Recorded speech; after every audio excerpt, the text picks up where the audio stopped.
This time, Vancouver Whitecaps, 1979. The Village People top the NASL charts.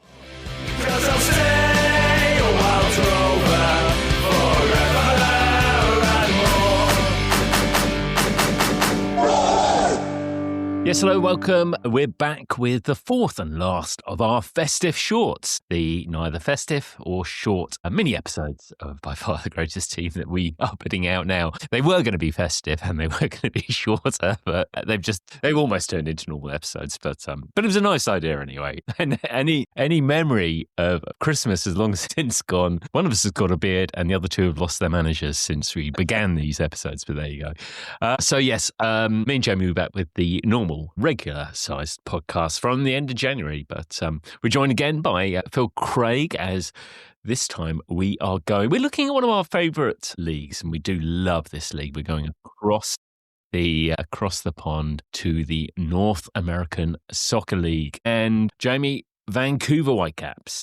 Yeah, the Village People, I like this. We'll come back to that and the reasons why they're called the Village People, and it's got nothing to do with World Cup draws. The North American Soccer League is fantastic. It's almost like when the wonderful Lamar Hunt was trying to make football work in the United States or North America. It's almost like they got the rules of football, soccer, as they were calling it, the English word. They put them in the wonderful 1970s blender. They blended it up, chucked it on a piece of paper and said, them's the rules. That's how we're going to play this game.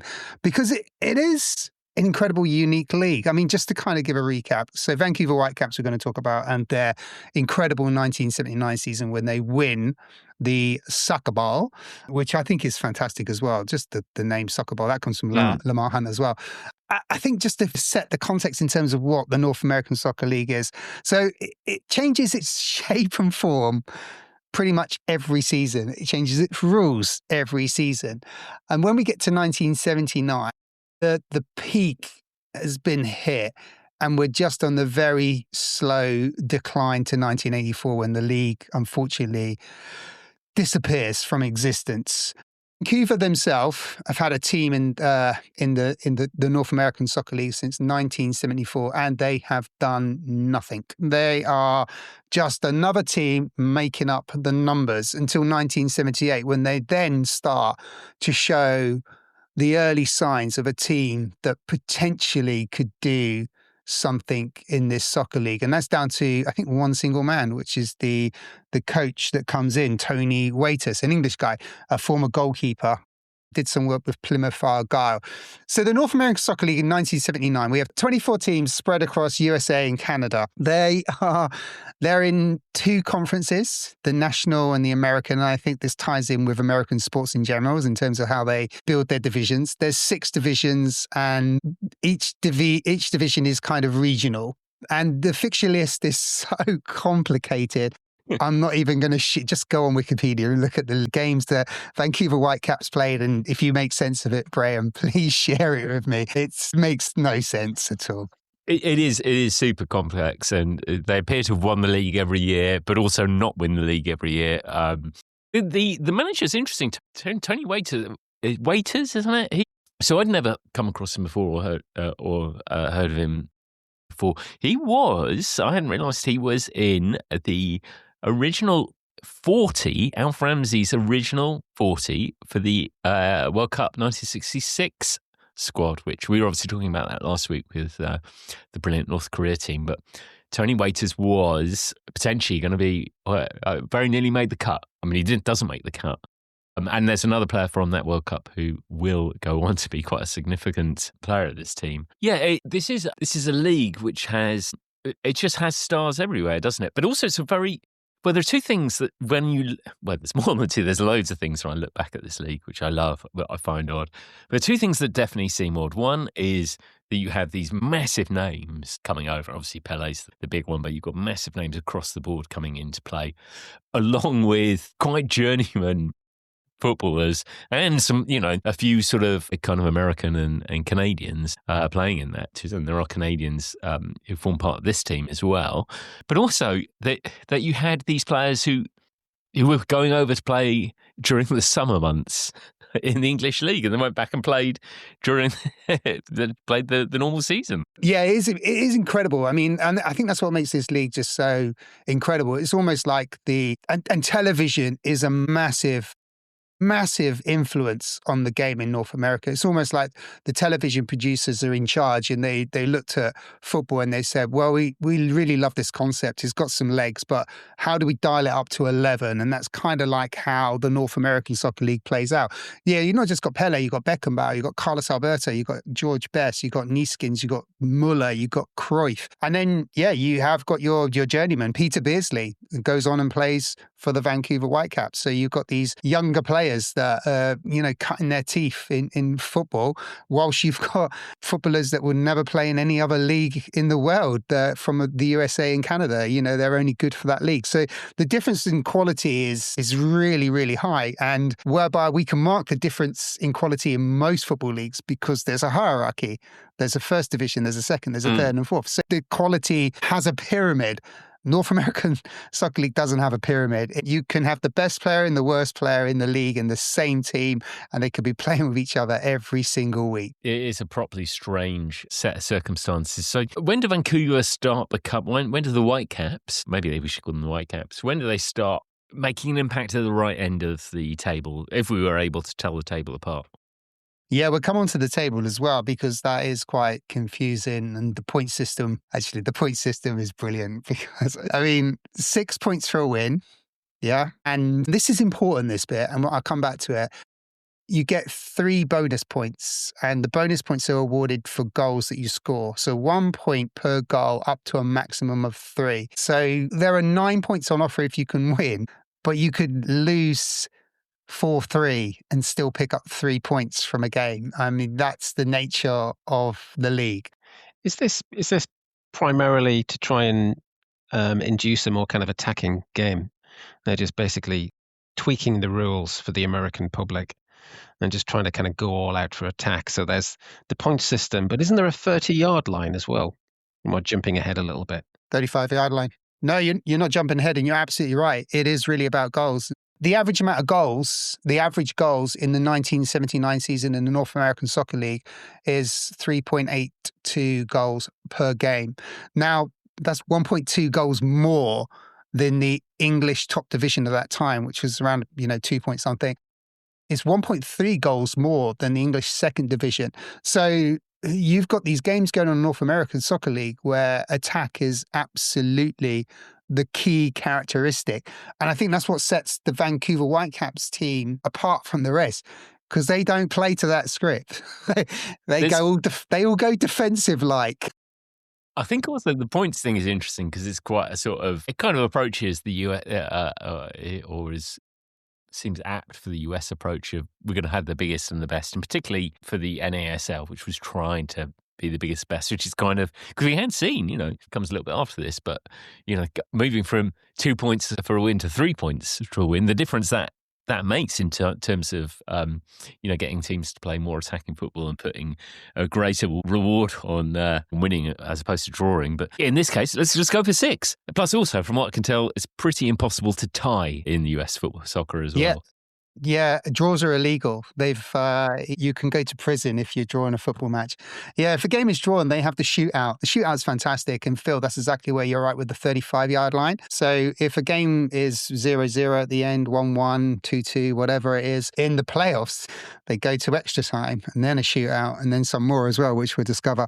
But in the standard league division, if your game is tied at the end, you have the shootout where it's like a penalty shootout, but it's from the 35-yard line, and the attacker is one-on-one with the goalkeeper, and the attacker has 5 seconds to get their shot off. And the team that wins the most shootouts wins the one single point for a shootout win. 6 points for a win in regular time, 1 point for a win in shootout time. It almost seems pointless, really. You're dropping 5 points. But that was the nature of the beast. It was television. It was a game for the television massives, and it had to be entertaining. And we know, and it's not being critical, draws are just an alien concept in US sports. It's not something that US culture gets or deals in. Yeah, no, so absolutely. Okay, so you've hinted at it. So Vancouver under Waiters, They perhaps adopt things in a more traditional style? Yeah, they do. And your question was, when does the momentum start? And it really does start when Tony Waiters comes on board, and he starts changing the shape of things almost immediately. I think he tries to work with what he's got, but then he realizes it's not going to work. So then he just brings in a bunch of former English players or players across England. So I think he's sticking to the old formula of I'll just stick to what I know. And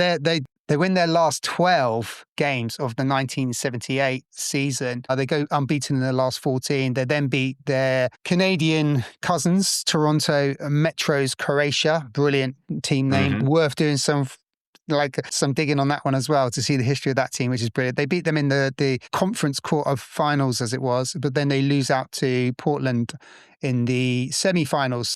But definitely the seeds have been sown, and the tide is changing because Tony Waiters is playing a different brand of football that goes against the league, and it's about not conceding goals. I mean, think about it though.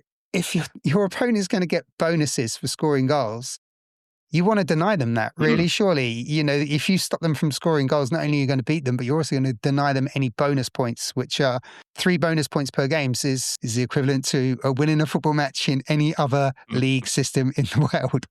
So there's one player who comes in 79 makes a big difference. Before we get to that, who would we know from this team? Are there some kind of familiar names playing in amongst the Whitecaps at this stage? Yeah, there is some familiar names, but it may not be the people you're expecting to know. Starting with the goalkeeper, Phil Parkes. Not that one. This is Wolverhampton Wanderers' former goalkeeper, Phil Parkes. And he really is the best goalkeeper in the league. I mean, he is a world apart from everyone else, and he's primarily responsible for why this team is so difficult to beat, because he's such an incredible last line of defense, described as an elite shot stopper and seen as quite easily the best goalkeeper the NASL has probably had. So that's a familiar name. And then you've got another familiar name, John Craven. Again, no, not that one. This is a different John Craven. There was no news round. He's playing at the back, and the back is quite strong. But you've also got players, just to reel through a few, as you asked the question, and I'm getting lost in my research notes. You've got Ray Lewington is in this team. Trevor Wymark is in this team. Kevin Hector, the man of goals. And you've also got the wonderful Willie Johnston in this particular football team as well. So there's a lot of well-known names, and joining the gang in 1979 is one incredible footballer called Alan Ball, who I think is the final piece in the jigsaw, because he brings brains and just technical brilliance to this team and just elevates them to where Tony Waiters sees them going. Alan Ball is an incredible. I had to double check myself because this is 1979. He arrives that, and I had to double check. He did play in the England World Cup final, didn't he? In '66, 13 years previously. So by the time Alan Ball, you're kind of used to seeing players have a kind of last hurrah, I guess. So by the time Alan Ball is playing for the Whitecaps, I think he is 34-ish, something like that. The impact he has seems to be kind of all-embracing, doesn't it? Yeah, he really has a massive effect. There's a footballer in the team called Carl Valentine, a guy originally from the UK, took Canadian citizenship in the early 1980s. He's pretty much spent his whole life in Vancouver, and he's a bit of a hero. No, a pretty talented footballer. He does really well in this team, but he talks about the time when Alan Ball arrived, and he was like, no, that can't be true. We can't be getting Alan Ball. That was the disbelief and the stature and the size of, metaphorically, because Alan Ball's only about, 4'3", I think. And so he wasn't a big guy. But in terms of his presence on the football pitch, he was a giant. He was an absolute giant. And yeah, so you got players, teammates, Carl Valentine in particular, who's doing pretty well in the North American Soccer League and scoring a lot of goals, is still in awe of the great, great man that is Alan Ball. But I mean, this just plays into the narrative of the league. Beckenbauer, Pele, Neeskens, Cruyff, Muller, they're all in their 30s. They're all going for the razzmatazz. Willie Johnston is definitely razzmatazz, isn't he? He has, by this stage, he's already been sent home from his World Cup in Argentina. But he definitely seems tailor-made for this, because this league is about entertainment, and he seems tailor-made for this. And there's some couple of great clips. Obviously, there's where he's getting ready to take a corner, isn't he? And he sits down and helps himself to to the beer that the guy by the corner flag is drinking, then takes the corner from which they score from. Again, it's just playing to the whole theme that this is for the television cameras. And I mean, yeah, I think it's the San Jose Earthquakes where the game takes place. And it's a strange, you've seen the clip, it's a strange looking stadium. It's almost like he's standing next to a country estate, concrete fence thing, where you've got the bollards and it's right up to the touchline as well. It's almost like they've run out of grass to paint the lines. And yeah, so Johnston goes across and I think the guy says, "Are you thirsty?" And he's like, "Yeah." Takes a swig of his beer, puts the beer down, swings the corner in, Daniels heads home. And it's probably one of the coolest goals you're ever going to see because of the nature of the swinging of the beer. It's something you don't see very often. But I think that just plays into the character who Willie Johnston was. I mean, he was a maverick, a brilliant, brilliant footballer, but someone who you couldn't really predict what he was going to do. But he's super important to this team, and he scores a crucial goal in when we get there, one of the playoff games against the Cosmos, in one of the league games against the Cosmos. And just to kind of go back, we've done, Phil, you were with us when we did the Cosmos. And by this point, guys, I can safely say they're now called New York Cosmos again. So right. we can put the prefix back in, which is nice. So they are the New York Cosmos, and they are the defending champions, and they're still by far the greatest team in the North American Soccer League, as it says on our podcast 10. But Whitecaps seem to have their handle. They play them twice in the regular season, call it the regular season, and they beat them. And there's one occasion where a full-on brawl takes place, and Willie Johnston is right at the heart of it. He gets involved with a player I think he had history with from the 1978 World Cup, the player called Andrandik Eskandarian, who plays for Iran. And they're tussling, they're wrestling with each other off the ball to kind of fight for the ball, and it just kicks off. And then you've got a full-on player brawl. And then one of our favourites, Canaglia, comes into camera frame, and it is on television, comes into camera frame from the left and just wields a massive right boot into Johnston, who's laid on the floor, kicks him where he's on the floor. And then that just descends into madness as well. And a couple of red cards later, Canaglia's gone off with our captain, John Craven. And, he's got some news to report on that one. Canaglia was the star of that Cosmos side, wasn't he? In amongst a series of stars, as Phil, I think we remember him being. He was sort of the standout of that team, I think. I think at this point he was a very good player. I think at this point though, Pelé left the Cosmos, but they'd replaced him with an even better player, Dennis Chibert. Am I right? In '79, Eddie. Yeah. It's very impressive. We're however long in, and that's the first Sunderland mention. I'm very impressed.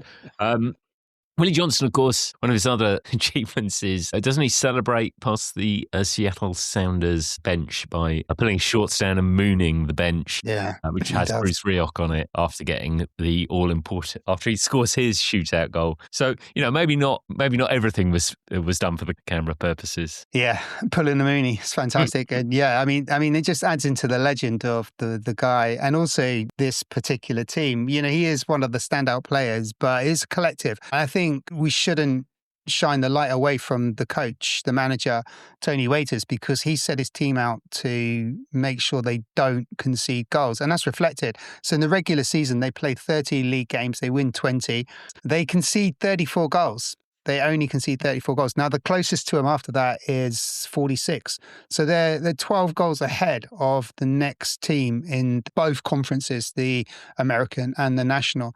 So they're pretty obvious in terms of they are defensively the best team in the league. They're not getting shutouts in every game, clean sheets, as we call them in the UK, but no one scores more than 2 goals against them in the whole league season. They're the only team to achieve that. So they are collectively organised. They are resorting to a more traditional style of football. They're not buying into the razzmatazz of gung-ho football where we want goals. And we should probably, in as part of that, we should probably call out one of the key defenders of this team, and a key sort of Canadian addition here, where we have Bob Lenarduzzi, I think that Doozy. Yeah, I think it is Doozy as well, actually. He's born in Vancouver, but in his initial career, he is splitting his time between Reading and Vancouver. I think he made the right choice, but he's an extra. He is a kind of a legend of the league, isn't he, and of this club. And in fact, he plays more games than anyone else in the North American Soccer League. Full stop. Yeah, he is an absolute legend of the game in North America. He's there from the very beginning. So Vancouver Whitecaps came into being, franchise, I guess you call them, a football team in the 1974 season. Bob Lenarduzzi is in that team, and he plays right through. He finishes a playing career with Vancouver. He then takes on a bit of a Jimmy Hill role, really, minus actually, he did create a song, you know that, in 1978 as well. Vancouver Whitecaps actually had a hit song. It was White is the Colour, based on the Chelsea song Blue is the Colour. But yeah, he's and then he goes on and he's a coach, he's a manager, he's a general manager, he's a president. He's also, this is brilliant. If you remember this, can you remember what this means? He's the colour commentator. All right. We've done this before. I think we did this in season 1. So in America, in the United States of America, in their commentary team, they have what they call a colour commentator. So is that kind of Andy Townsend in the Tactics truck? Yeah, it's bringing details to. So you'll have your John Champion who's there to describe everything that's going on the football pitch, and then you'll have your Andy Townsend who's there to supplement it with insight and detail. So a pundit, he's a pundit, but obviously cultural differences in terms of how we named it. But yeah, he does that. He's also, I think he's also quite unique. He's one of 4 brothers to have played in the same team. Now, I haven't been able to substantiate this. Now, 3 brothers do play in the Vancouver Whitecaps at the same time, but the 4th one, I'm not sure. Sam and Dan definitely did, but the last one, Vin, I'm not really sure whether Vinny did play in the same Whitecaps team, but I think at junior level, they may have all played in the same team together. So possibly one of 4 brothers to have played in the same football team professionally. And he's also, and again, I don't know what the definition of this is. Doesn't he play 1 to 11 over his period there? So he apparently plays in every position. Now, he definitely plays in goal because there's a game he goes in goal when plays in the second half. So that's kind of one of them. I'm not quite sure whether they mean shirt numbers or whether they actually mean positions. And I mean, it's difficult to imagine playing left wing, right wing, centre back, but apparently, yeah, he plays every position. It depends on, you're absolutely right. It depends on your lines of where you play. But yeah, I guess he's played left defence, right defence, central defence, left midfield, central midfield, right midfield, and one of the various places you can play up front as well. And he also did a half in goal. Yeah, so he really is an absolute, I mean, he's a Vancouver legend. There wouldn't be, I don't think there'd be anyone in Vancouver that wouldn't know who Bob Lenarduzzi is, but I think that extends to North American soccer as well. I think his kind of celebrity profile reaches far and afield, way beyond Vancouver.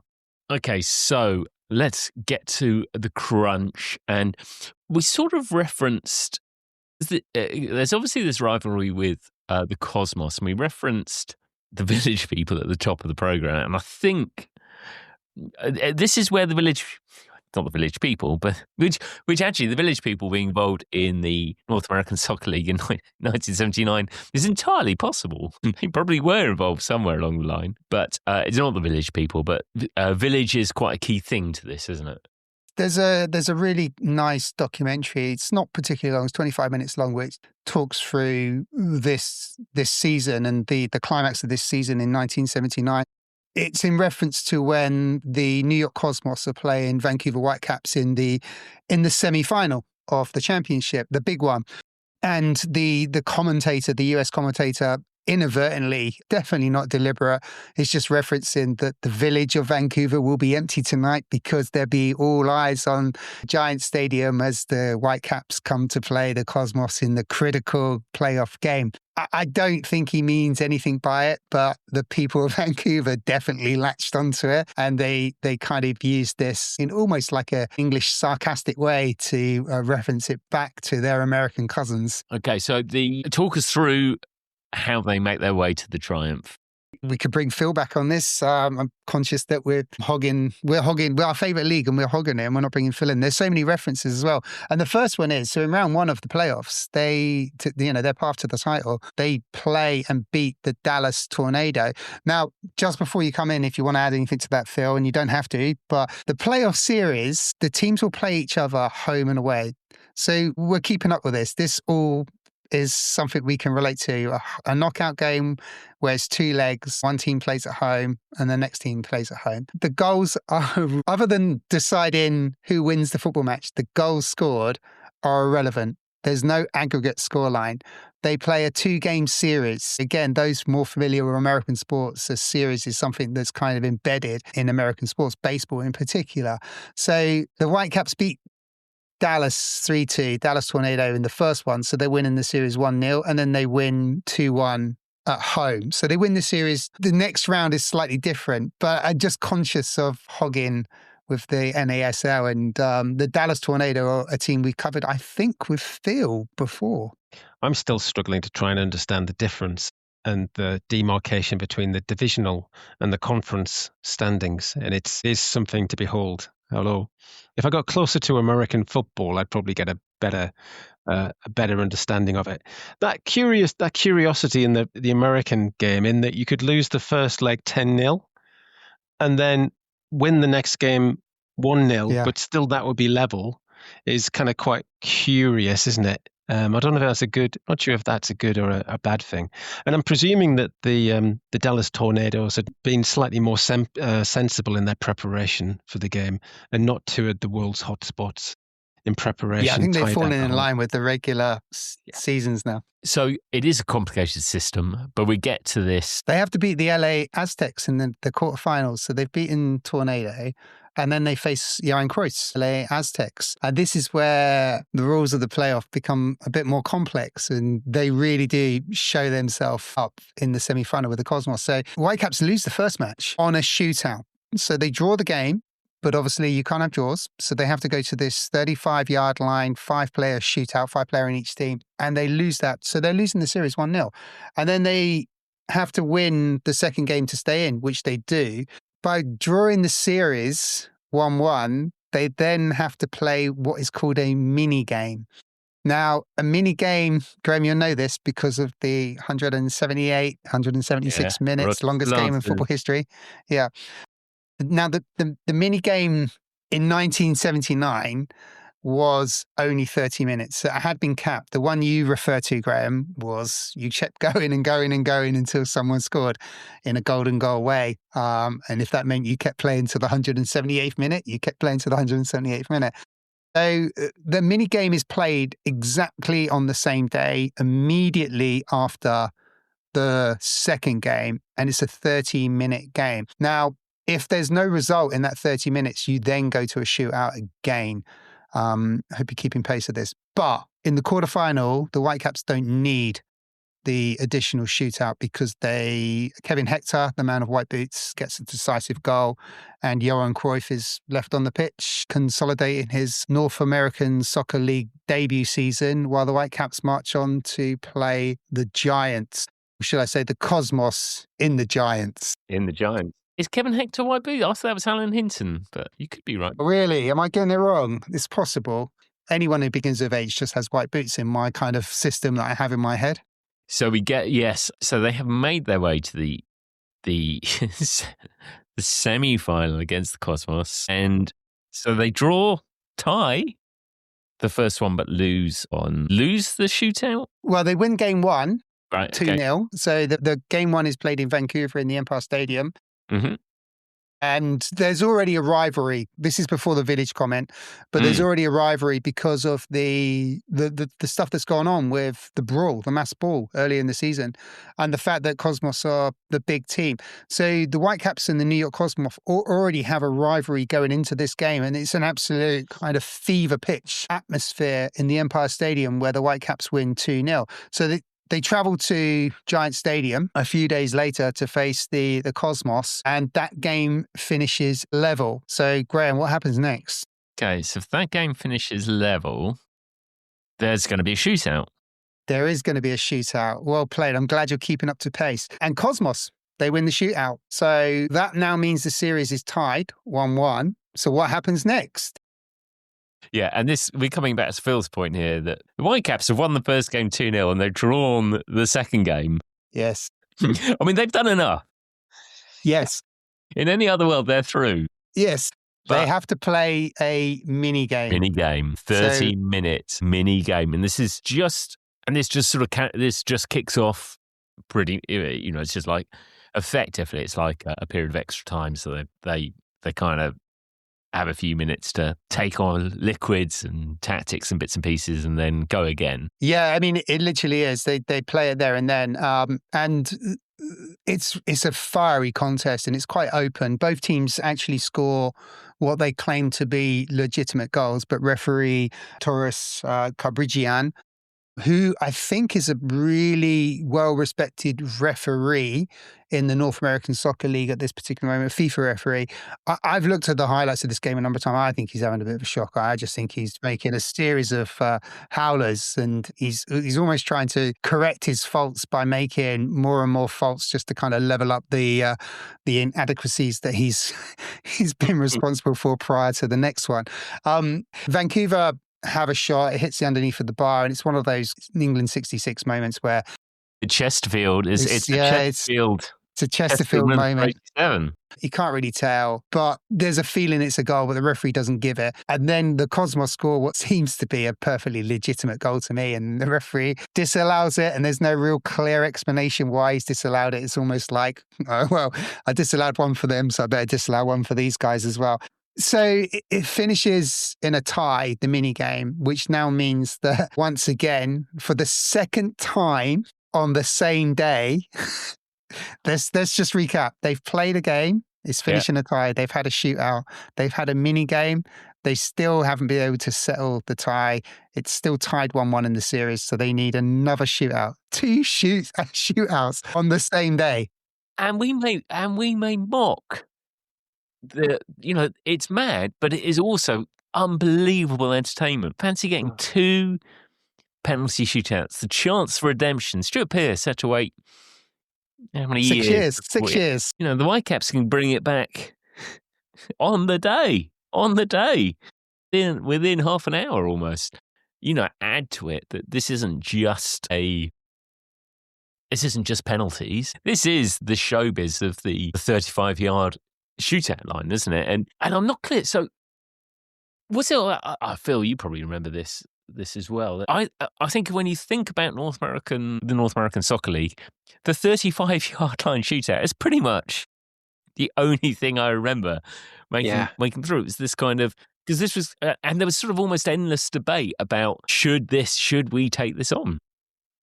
Yeah, it's kind of quite, because we've tried many and different things. We kind of experimented with a golden goal, but that didn't work because it became quite anemic, didn't it? Because of the amount of peril, 1 goal and you're out, you've got nowhere back. So it became slightly tedious. I'm quite taken, and maybe we should adopt this in the next World Cup, by the 35-yard dribble, taking on the goalkeeper. I mean, it's probably a better test of skill, isn't it, really, rather than just kind of placing the ball into the corner. But if you're a supporter, I can just imagine the excitement. Yeah, you had me at hello, Phil. I love it. I think it's fantastic. I think it's something that will bring a breath of fresh air to ending football matches, and I think it can be coordinated. We don't need to draw a 35-yard line.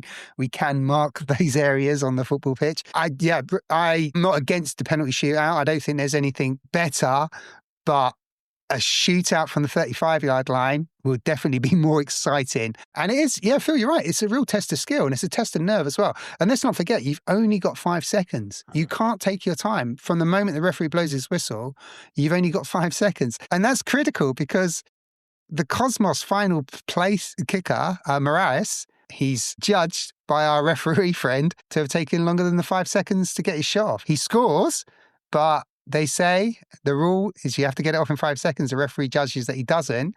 And it's the virtue of that puts Cosmos out and Vancouver Whitecaps in their first Soccer Bowl final. Are you sure that referee wasn't Clive Thomas? No, boys, I blow my whistle. Now get to it. So the Whitecaps reach the final, and it's worth saying that there's a real enthusiasm for the game at this point. We're getting really big crowds to this, which there's that goes on to be behind another decision that happens. But soccer is really taking off at this stage. Yeah, I mean, it's been big for the last couple of seasons. Vancouver themselves are only getting crowds around about 30,000. That's the Empire Stadium. And the legacy attached to this is that Vancouver is crying out for a new stadium. The Empire Stadium where they're playing is not particularly old, but it's still run down. It's still not really fit for purpose. But in the giant stadium, Cosmos, as we know, they're getting 60, 70,000. There's 60,000, I think, for this game alone. And then the Soccer Bowl the following week is played in the same stadium, the giant stadium, and that's a crowd of 55,000. So these are big crowds. There's a big appetite for the game. But sadly, the North American Soccer League is on the decline. It is struggling to sustain the interest of the American public. And while 79 is a great season, it is really the start of the end, because within 5 years, unfortunately, the league has deceased. Yeah, just in time for the Whitecaps to open their spanking new, shiny BC Place Stadium. Yeah, that's down to a guy called Paul Manning, who I think is one of the local mayors or something like that. And he just said, I mean, we're bypassing the fact that Whitecaps have gone to the final and they've got to play Tampa Bay in the final. But the legacy out of this incredible story from Vancouver Whitecaps is that they get to build a brand new stadium in downtown Vancouver, way more accessible. And what's brilliant about that, and we can explore this even further, there were loads of designs that were sent in terms of building this new stadium in Vancouver in different locations. There was a genuine idea. This is a genuine idea that was put forward to build a floating stadium so they could move the stadium from different locations around Vancouver.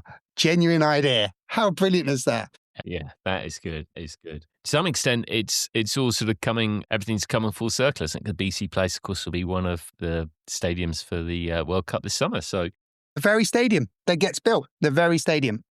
So there's legacy for you. But we have, of course, jumped to legacy before we finish the story. So Vancouver, the Whitecaps have made the final. The Tampa Bay Rowdies, did you say they were playing? One of the best named football teams of all. I mean, we've been through this before, haven't we? The names of these US teams are fantastic. And I think Tampa Bay Rowdies is probably the best of the lot. Yeah, it is fantastic and full, again, of players from all over the world. And some names you will recognise, most famously, Rodney Marsh.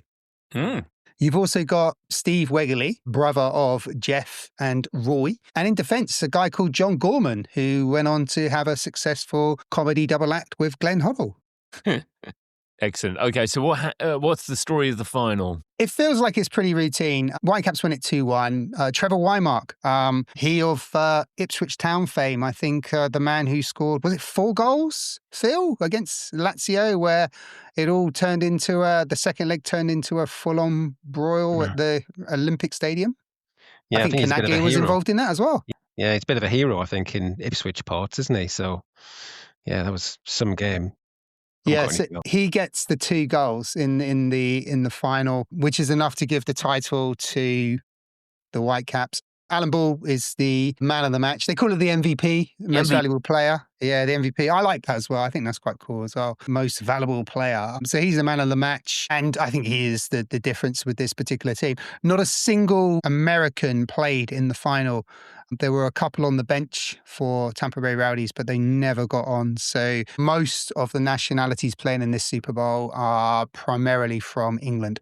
And this is their first triumph. But as we've sort of hinted, this doesn't last, does it? It doesn't last for the Whitecaps and it doesn't last for the NASL. No, it doesn't. The win is really felt across the whole of Vancouver. They get back off the plane in Vancouver from New York to an absolute ticker tape parade. I mean, the whole of the village is out to celebrate their incredible victory, which is incredible when you think in 1979 how people could have coordinated that, because now you just kind of stick a message on WhatsApp to 1 million people and suddenly you can coordinate things quite easily. But back then, But a mouth would have had to spread in order to get the team to be ready to welcome the team back. And you know what? The victory parade as well, Graham, you're like this. It wasn't an open top bus. It was open top cars.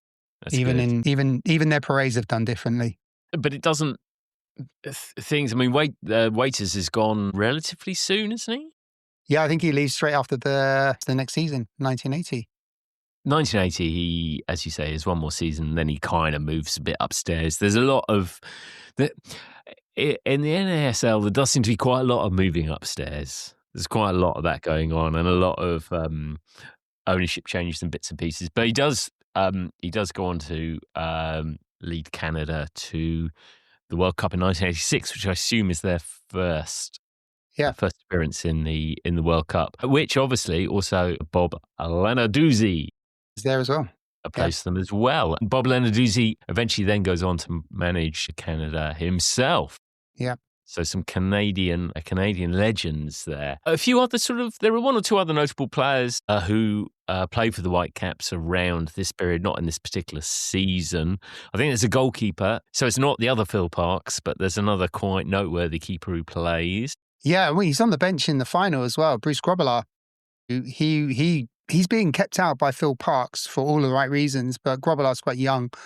But he does get his opportunity, and he does go on and have a fairly good career with Vancouver before he moves across back to the UK, where I think he went to Crewe and scored a goal. I think he played 24 games for Crewe and scored one goal, which is a penalty. I think it was a penalty in his very last game. Which is nice, before he moved on to bigger and browner things, better things at Liverpool. They also have Rudy Kroll plays for them. As Phil mentioned, Peter Beardsley. Peter Beardsley plays in the match that opens the stadium. The first sporting event that opened the brand new stadium in Vancouver, Beardsley plays in that game. Yes. In fact, I was talking to Hartlepool supporters, one who were based in Vancouver, who pointed this out to me. So I can vouch for that Peter Beardsley was there. They also have a player by the name, this won't make the edit because he's not American, but he has the most American name possible, Buzz Parsons. Buzz Parsons, yeah. Well, hang on. During his career in North America with the Whitecaps, Parsons was affectionately known as White Shoes because of the white boots he wore. So there you go. Buzz Parsons. I love that name. It's not just the Whitecaps where things fade away. This glorious league fades away too, doesn't it? Yeah, it does, sadly. I mean, it's back now, the MLS, and the MLS is doing incredibly, incredibly well. And again, not too dissimilar in terms of the type of players that are going over there. They have got away with the mini game, though. They have done away with the shootouts. Yeah, they're kind of playing more regular soccer now, to the world's disappointment. Phil, it would be better with the shootouts, wouldn't it? I'm a big fan of the shootouts. I like that idea. I always find penalties a little bit, too much tension, but also slightly unsatisfying. And to the extent now, I think, I wonder, it varies a little bit, doesn't it? But some of the teams are getting so good, or some of the players are getting so good that you're going 5, 6, 7, and it starts to get a little bit tedious. I like the 35-yard line. I like the tension that builds up as the player starts and the clock ticks away and you've got the 5 seconds and you've got to, I mean, what do? Do you go straight on, chip the keeper? Do you create some kind of angle? There's a lot of peril involved. Absolutely. Okay, well, we should get to ranking the Whitecaps, Vancouver Whitecaps. 5 categories, all-time greats at the top, true greats, touch of greatness in the middle, edge of greatness, and then our bottom of the tier category, which is blinker greats. We also have a random one, not necessarily great, but we wouldn't be where we are without them. Jamie, where do you want to go?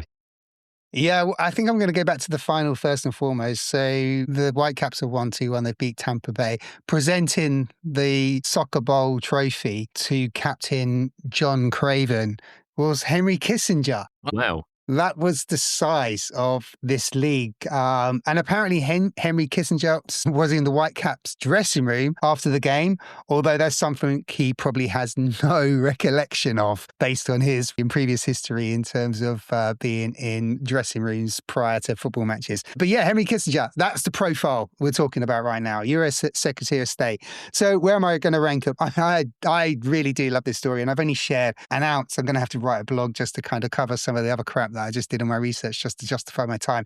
But I'm not going to dilly-dally as Cloudy Ranieri would do. I'm just going to go straight in. As much as I want to go higher, it's blinkered greats. For me, it's no higher than blinkered greats. It can't be any higher. It's one trophy. There's no football legacy. There's a brilliant legacy off the pitch, which is super important. The league dies. They don't do anything else. It's a collection of journeymen footballers, some at the end of their career. I think it's blinkered greats all day, unfortunately. And there was no General Vidala making an appearance. Phil, what do you reckon? It got me thinking. You can't imagine a major political figure presenting a major soccer or football trophy in America nowadays. That would just never happen, would it? So the Kissinger reference is kind of quite distinctive, isn't it? I'm going to hand over the choice to you, Graham, because I'm going to select Touch of Greatness and I say that because if you're from Vancouver, I think this is kind of quite a big deal because Vancouver has a number of professional and amateur sports teams, but I don't think, apart from this one victory, I don't think they've won anything. So kind of looking at Vancouver and their sports teams, the only kind of triumphs or near were for the Vancouver Canucks, which, as you know, are the NHL ice hockey team who have reached the Stanley Cup final 3 times, largely in the 80s, the 90s, and most recently in 2011. Never won it.